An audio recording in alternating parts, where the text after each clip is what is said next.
क्या आपने कभी खुद को ऐसी स्थिति में पाया है जहां सब कुछ अंधकारमय, निराशाजनक और आपके नियंत्रण से बाहर लगता हो? शायद आपको लगा हो कि दुनिया आप पर हावी हो रही है और आपको समझ नहीं आ रहा कि ऐसे हालात में परमेश्वर कैसे काम कर सकते हैं। अगर ऐसा है, तो दानिय्येल और उसके मित्रों की कहानी आपके लिए है। यह दिखाती है कि अंधेरे पलों में भी परमेश्वर अपने सिंहासन पर हैं और अपने उद्देश्यों को पूरा कर रहे हैं। और कभी-कभी वह अपनी महिमा प्रकट करने के लिए सबसे अनपेक्षित लोगों और परिस्थितियों का उपयोग करते हैं।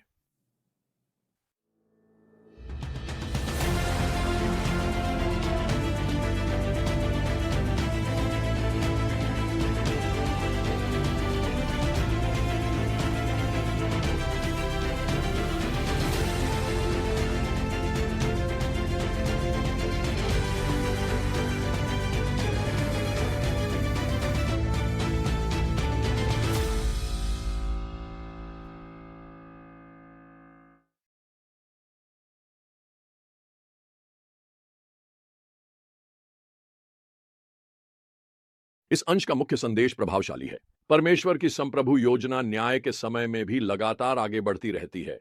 वह उन लोगों के माध्यम से कार्य करते हैं जो हर परिस्थिति में उनका सम्मान करना नहीं चुनते हैं। यह सत्य दानिय्येल की यात्रा में प्रकट होता है, जिसमें वह बंदी से सलाहकार बनता है। कहानी एक न्याय के क्षण से शुरू होती है। दानिय्येल 1:1-2 में बताया गया है कि बाबुल के राजा नबूकदनेस्सर ने यरूशलेम पर आक्रमण किया और परमेश्वर के मंदिर से कुछ पवित्र वस्तुएं ले गया। यह सामान्य हिंसक घटना नहीं थी, यह परमेश्वर की चेतावनी की पूर्ति थी। यिर्मयाह ने भविष्यवाणी की थी कि यदि यहूदा ने पश्चाताप नहीं किया तो न्याय आएगा, और अब वह समय आ गया था। लेकिन बात यह है कि न्याय के समय भी परमेश्वर अब भी नियंत्रण में है। नबूकदनेस्सर को लगता था कि वही सब नियंत्रित कर रहा है, लेकिन बाइबल हमें बताती है कि यहोयाकीम यहूदा के राजा को प्रभु ने उसके हाथ में कर दिया। दानिय्येल 1:2। देखिए, परमेश्वर अब भी सिंहासन पर हैं और मनुष्यों के सभी कार्य उन्हीं के हाथ में हैं। नबूकदनेस्सर ने केवल मंदिर के खजाने नहीं लिए, बल्कि लोगों को भी बंदी बनाया। उसने यहूदा के शाही परिवार और कुलीन युवकों को चुना, जिनमें दानिय्येल, हनन्याह, मीशाएल और अजर्याह भी थे। उन्हें बाबुल ले जाया गया, नए नाम दिए गए और बाबुलियों की भाषा और साहित्य में प्रशिक्षित किया गया। इसका उद्देश्य था कि वे बाबुली संस्कृति में घुल मिल जाएं और परमेश्वर की प्रजा के रूप में अपनी पहचान भूल जाएं। दानिय्येल और उसके मित्र अपनी पहचान नहीं भूले। दानिय्येल 1:8 में हम दानिय्येल को देखते हैं। उसने तय किया कि वह भोजन व दाखमधु से खुद को अशुद्ध नहीं करेगा।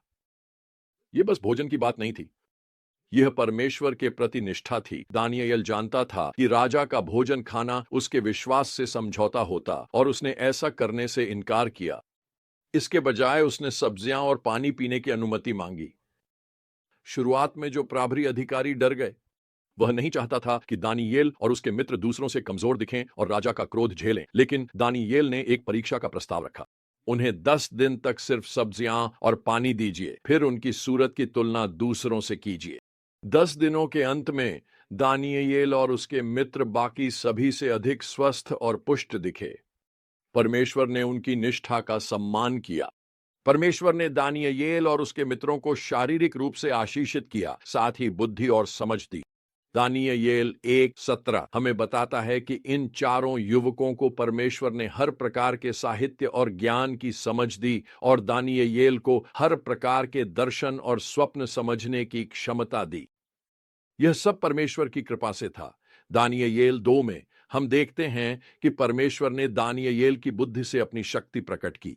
राजा नबूकदनेस्सर ने परेशान करने वाला सपना देखा, और किसी भी ज्ञानी ने उसका अर्थ नहीं बताया। जब सभी असफल हुए, दानिय्येल ने आत्मविश्वास से कदम रखा। यह आत्मविश्वास उसमें नहीं, परमेश्वर में था। राजा की प्रतिक्रिया देखें। कोई भी ज्ञानी, जादूगर, तांत्रिक या ज्योतिषी वह रहस्य राजा को नहीं बता सकता जिसके बारे में उसने पूछा, पर स्वर्ग में एक परमेश्वर है जो रहस्यों को प्रकट करता है। दानिय्येल ने सारी महिमा परमेश्वर को दी। दानिय्येल की विनम्रता और विश्वास योग्यता ने नबूकदनेस्सर का ध्यान एकमात्र सच्चे परमेश्वर की ओर मोड़ा। स्वप्न परमेश्वर की भविष्य की योजना दिखाता था। नबूकदनेस्सर ने बड़ी मूर्ति देखी जो धातुओं, सोना, चांदी, कांसा, लोहा, मिट्टी से बनी थी। हर धातु एक ऐसे राज्य का प्रतिनिधित्व करती थी जो उठेगा और गिरेगा, लेकिन स्वप्न का सबसे महत्वपूर्ण भाग वह चट्टान थी जिसे मनुष्य के हाथों से नहीं काटा गया, जैसा दानियेल 2:34 में लिखा है। यह चट्टान मूर्ति पर गिरकर उसे नष्ट कर देती है, फिर एक पहाड़ बन जाती है जो पूरी पृथ्वी को भर देता है। दानियेल ने समझाया कि यह चट्टान परमेश्वर के शाश्वत राज्य का प्रतीक है, जिसे कभी नष्ट नहीं किया जा सकता। यह सभी अन्य राज्यों को चूर चूर कर देगा और सदा बना रहेगा। यह यीशु मसीह के आगमन और उनके शाश्वत राज्य की एक भविष्यवाणी है। चाहे पृथ्वी के राज्य कितने भी शक्तिशाली क्यों न दिखें, वे सभी एक दिन समाप्त हो जाएंगे। निश्चित रूप से केवल परमेश्वर का राज्य ही सदा बना रहेगा। हम आज इन सत्यों को अपने जीवन में कैसे लागू कर? हमें याद रखना चाहिए कि परमेश्वर सर्वशक्तिमान है, चाहे जीवन हमारे नियंत्रण से बाहर लगे। जैसे वह दानियेल के जीवन में कार्य कर रहा था, हमारे जीवन में भी कर रहा है। न्याय, कठिनाई या अनिश्चितता में भी परमेश्वर अपने सिंहासन पर है। हम उस पर भरोसा कर सकते हैं। दूसरा, हमें वफादार रहना चाहिए, चाहे यह कितना भी कठिन हो। दानियेल और उसके मित्र आसानी से अपने विश्वास से समझौता कर सकते थे ताकि वे बाबुल की संस्कृति में घुल मिल जाएं, लेकिन उन्होंने छोटी छोटी बातों में परमेश्वर का सम्मान करना चुना। उनकी निष्ठा ने परमेश्वर के लिए अद्भुत तरीकों से कार्य करने के द्वार खोल दिए। हमें दूसरों का ध्यान परमेश्वर की ओर ले जाना चाहिए। दानियेल ने अपनी बुद्धि और सफलता का उपयोग अपनी प्रतिष्ठा के लिए नहीं, परमेश्वर की महिमा के लिए किया। दानियेल की कहानी आशा का संदेश है। यह हमें याद दिलाती है कि चाहे दुनिया कितनी अंधकारमय लगे, परमेश्वर कार्य कर रहा है। वह विश्वास योग्य लोगों को उठा सकता है ताकि वे सबसे अंधेरे स्थानों में भी उसकी ज्योति चमका सकें, और उसके पास एक योजना है जो अंततः उसके शाश्वत राज्य की स्थापना की ओर ले जाएगी। तो अगर आज आप खुद को परेशान या निराश महसूस कर रहे हैं, तो हिम्मत रखें। परमेश्वर अब भी सब नियंत्रित करता है। वह आपको इस्तेमाल कर सकता है, जैसे दानियेल को किया, ताकि आप दुनिया में बदलाव ला सकें।